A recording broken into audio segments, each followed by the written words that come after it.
Today we're going to do an oil change in the differential and transaxle on a TL Hyundai Tucson. So I'll put just information in the description on the vehicles in the Hyundai and Kia family that this procedure would apply to as well. So got the car up on jack stands, been for a drive for about 20 minutes to get the oil temperature up in the differential and transaxle so it'll flow out a bit easier. So the tools and materials that we're going to need, have a look at your owner's manual and it'll specify the oil grade that's required for the transaxle and differential. They both use the same oil. I'm using a GL5 7590 Transgear oil from Penrite. Most all manufacturers will have a product selection guide on their website, so you'll be able to go in there and put your vehicle, make, model, all that sort of stuff in there, and it'll show you which oil is appropriate in their range for the application that you're using. Also got some gaskets, new crush washers. I'll put a link in the description, or it'll appear on the screen as the part numbers for the transaxle and differential.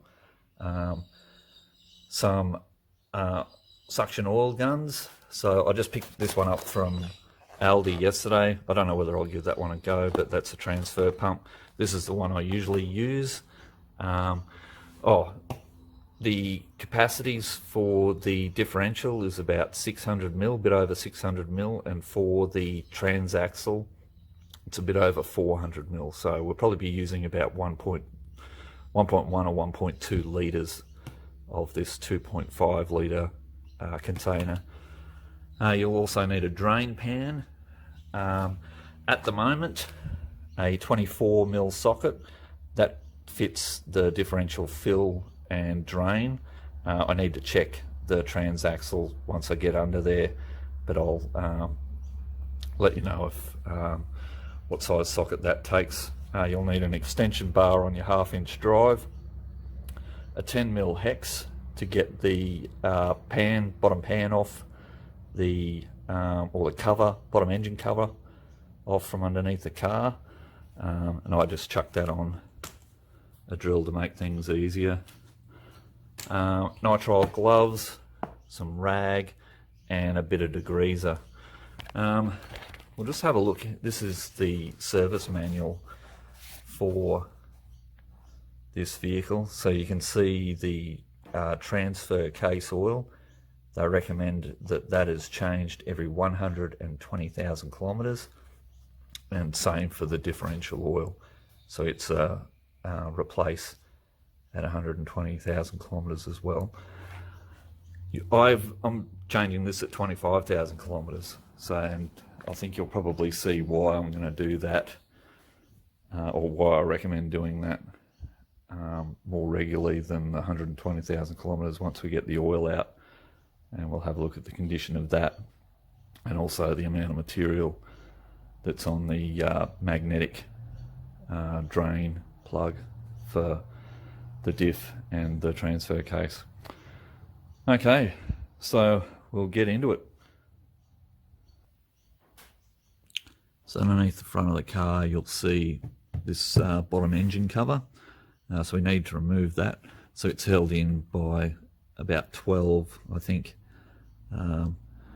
hex head screws. So we'll take all those off, and then this should just slide back towards the rear of the vehicle and drop straight down, and then we'll have access to the transfer case, which is at the rear of this cover. So go ahead and do that.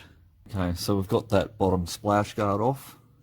So moving from the front of the car, so we've got the sump for the engine oil, and then behind that you can see right here, that is the transfer case that we're interested in, sitting just behind the engine oil sump.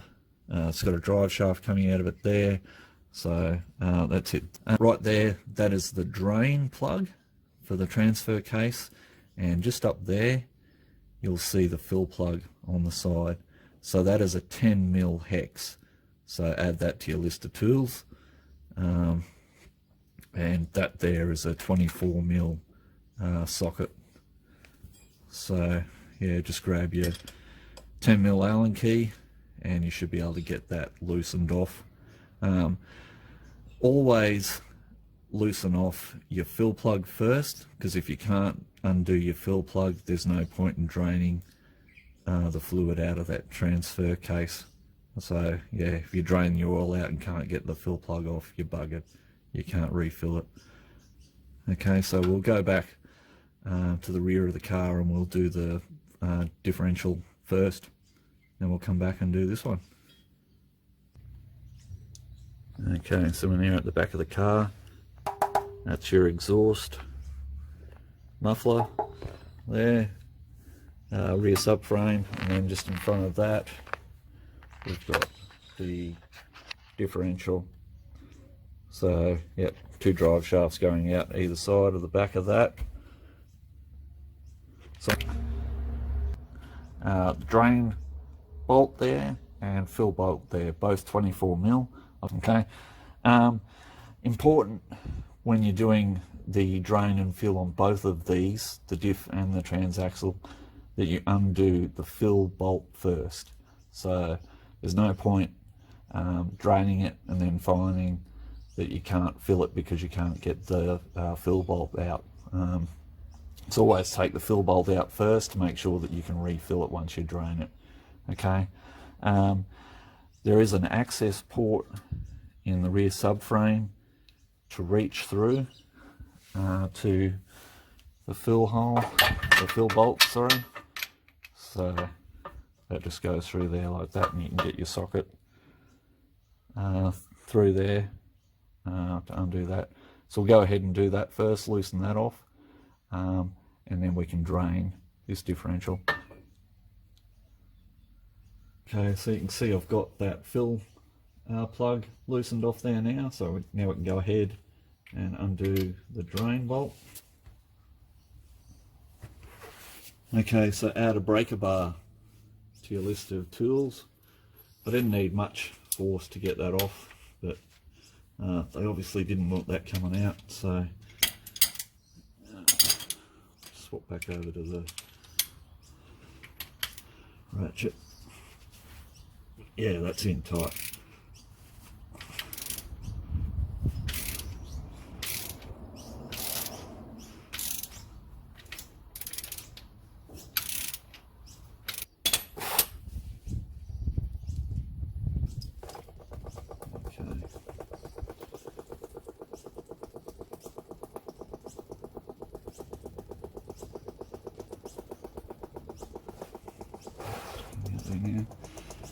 I don't know whether you can see, but when I caught that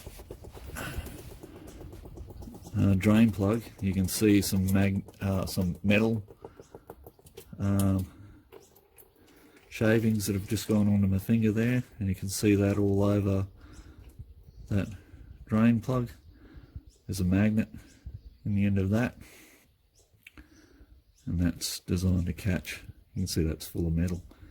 We'll go over to the workbench and see how much of that's in there. Fair bit by the look of that. So that's why I recommend changing your differential and your transaxle fluid more often than 120,000 kilometres. So that's the amount of metal shavings that are built up on that magnet in 25,000 kilometres. So you can imagine how much you're going to get over 120,000. That stuff's floating around in your oil, and you know, metal on metal obviously wears things out a lot faster than if you had cleaner oil in there. So that's why I recommend doing this more frequently than the Hyundai recommendation, particularly if you plan on keeping the vehicle for a long time, which we are.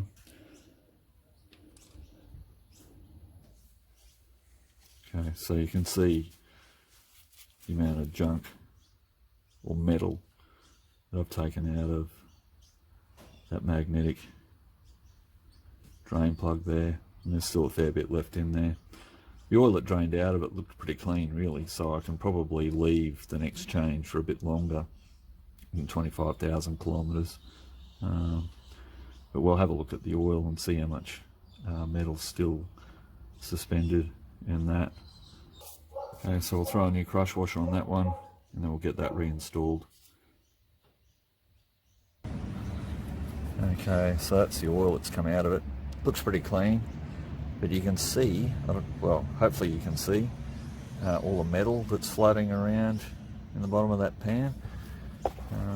There's also some red shit just there and there. Don't know whether you can see that. I suspect that that is just thread locker. It's come out or washed out. We'll get under there and get that bolt tightened up. Okay, so clean up any excess oil off that with a bit of rag. Get your drain plug, and you want to thread this in as far as you can by hand. If you start it off with a tool and cross thread it, then you're not going to have a very good day. So that's as far as I can get that in by hand. So now we'll just get the socket on that and tighten that up.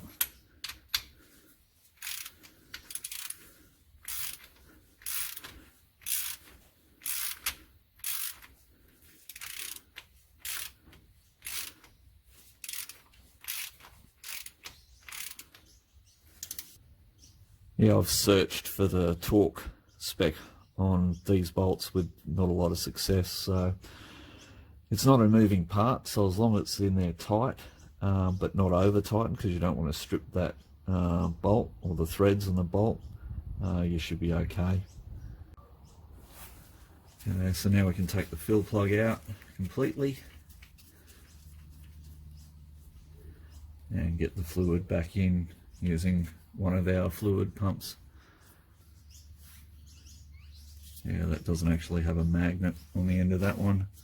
So once again, get rid of the old crush washer and shove a new one on there. So yeah, you can see the pump. I'm using the older one, but I can shove that through that hole in the back.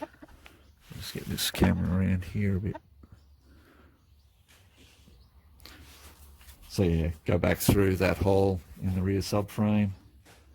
So pump fluid back into the diff until it overflows out of the fill hole, and then that's it, you're done. Once you've got fluid dripping out of the fill hole, the differential's full, and you can just tighten the filler plug back in.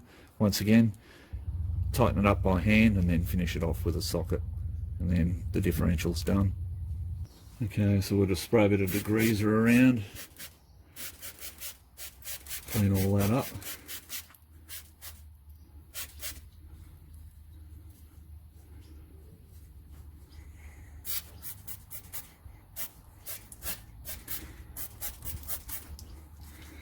Let that soak, and then we can just spray that off with a bit of water.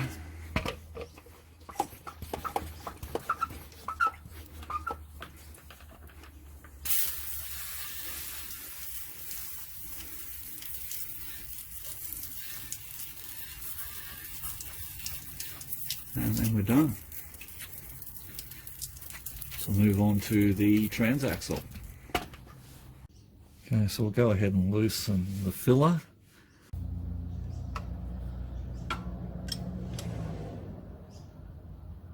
Okay, so I've got that filler bolt loosened off.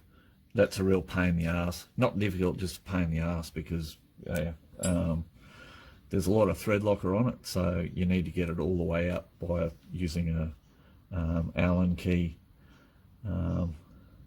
So yeah, and just maneuvering that in. So I had to do one of those and then get in there, and I ended up just putting it in lengthways and turning it that way once it was loose enough, because yeah, a lot of thread locker on it, so I made that a pain in the ass. Okay, so we'll just get the drain plug loosened off, and then we can get our oil pan underneath there and catch the oil that comes out. Okay, so we'll drain the oil out of that.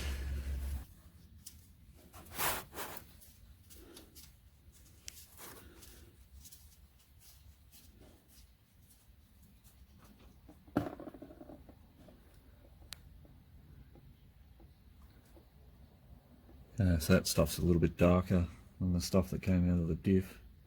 Once again, we've got a magnetic drain plug, so we'll have a, well, yeah, you can see the metal shavings on that. Look at that. That's quite a large goop of shit that's just come off of there. So yeah, so once again, good idea to regularly change the oil in your transfer case as well. Okay, so I've cleaned up the drain plug. I've got a new crush washer on there. I've tightened it up by hand, so it went all the way in pretty much by hand. So make sure you do that. Don't tighten it up from the start with a tool, otherwise you might risk cross-threading. I've got the fill plug out now, so I'll get my filler gun hose in there and I'll refill that transfer case with oil until it flows out of that filler hole there, and then we can put the filler plug back in and spray a bit of degreaser around, bit of water, clean everything up, and then we're all good to go. Then get that bottom engine cover on, or splash guard back on, using those 10mm hex head screws, and then we're done. Okay, thanks for watching.